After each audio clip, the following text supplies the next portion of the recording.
puts his fingers through the letterbox of this house where this little boy is living and whispers through the letterbox.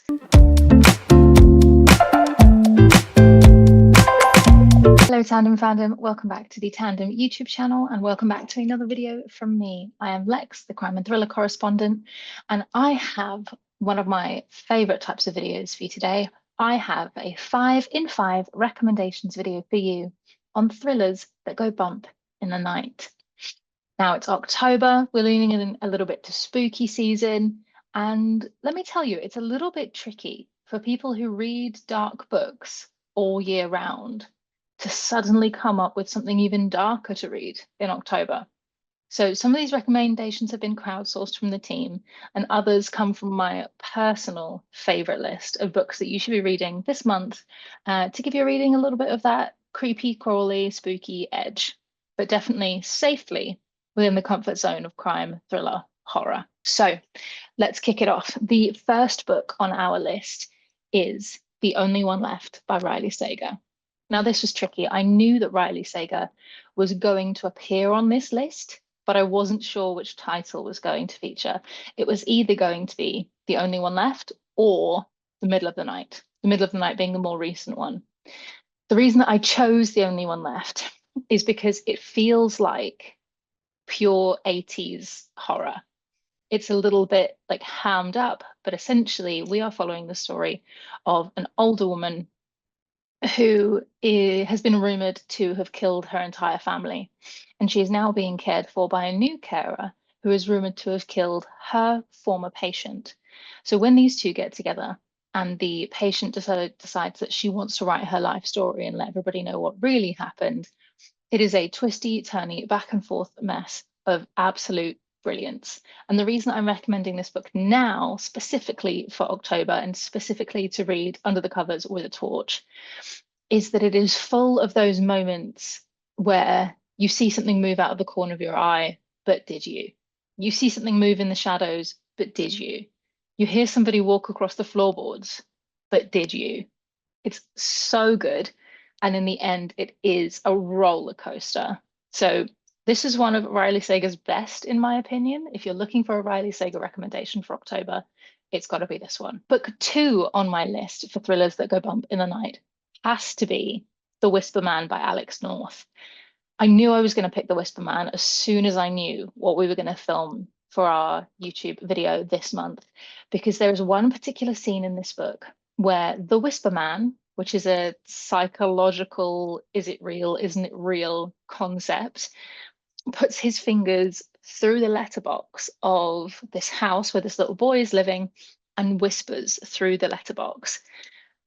And it had me walking around the house doing double takes and checking rooms to make sure that I was alone before I went to bed. This is very psychologically based. It definitely falls into the psychological thriller category, but also has the trope of little children. Like there are, you know how in horror movies there are a lot of like psychological kids or orphans or small children that see things or hear things. This is one of those books. So if you love that kind of trope, then you'll love The Whisper Man by Alex North. Third on my list is a little bit different, but is The Drift by C J Tudor. C J Tudor writes a lot of psychological thrillers, but with a bit of a speculative lilt. She's also known to be writing straight horror. And this recommendation, I would say, kind of falls within the thriller, speculative horror blend. We are following multiple different points of view, but what I would say is that this is the recommendation for those of you who are looking for a little bit of a creature feature. If you're a horror fan and you love a monster, then this is the one for you.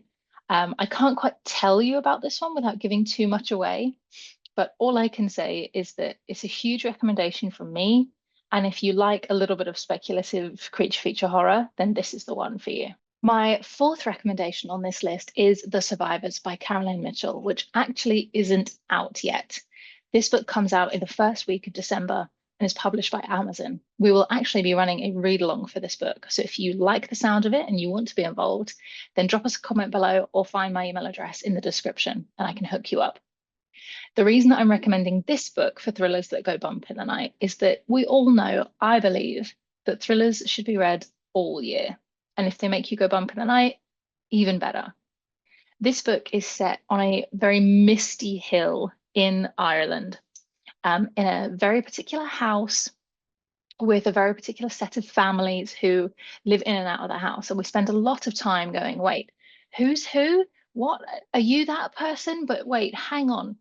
Caroline Mitchell plays so cleverly with the elements of confusion and clarity within this book. So if you love a really atmospheric, eerie book where there may be some mysteries in both the past, the present, and the future, then you'll love The Survivors by Caroline Mitchell, out in December.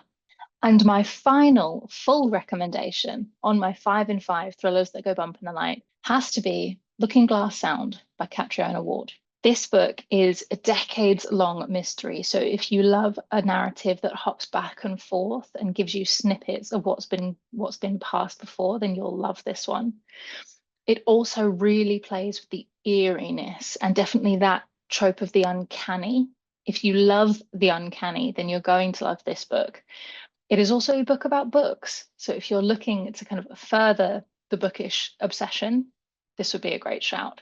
It is about an author. So if you find that interesting, you might like this one too. The other things to note about this book is that it is twisty. It's set in a cottage over the sea and completely just feels very, very haunting and atmospheric. So again, another one to curl up on the sofa and read when it's pouring down with rain and a little bit grey. So team, those are my 5 in 5 recommendations. But of course, you know I'm probably going to squeeze some honourable mentions in too. So for that, I have the Robert Hunt series by Chris Carter. Chris Carter used to be a criminal psychologist and worked for the LAPD. So he has got so many brilliant stories to weave into his work. And I have it on good authority that this series is particularly dark and gritty. We also have William by Mason Coyle. This book, I think, is out now and is a really fabulous little skinny boy, little skinny novella, but definitely bridges that really interesting tech horror, AI horror space. And big warning for body horror in this one. So definitely going bump in the night with this book. I also have Keep It in the Family by John Mars. You know, this has been an absolute hit with our team. And if you're looking for something a little bit creepy and crawly, then I definitely suggest that one. And then lastly, for our non-fiction readers, I would like to suggest Feeding the Monster, Why Horror Has a Hold on Us. You can see I've had lots of thoughts about this one, but this essentially attacks us right in the feels and asks those questions of why do we like putting ourselves through this? Why do we like reading books that scare us silly? You will find all of the answers in this nonfiction recommendation. Well, listen, team, that is it from me. I would love to hear your thoughts on these recommendations below. And if you're looking for even more recommendations along these similar lines, then check out some of my favorite booktubers. Check out Francesca's books and also Hayley Hughes.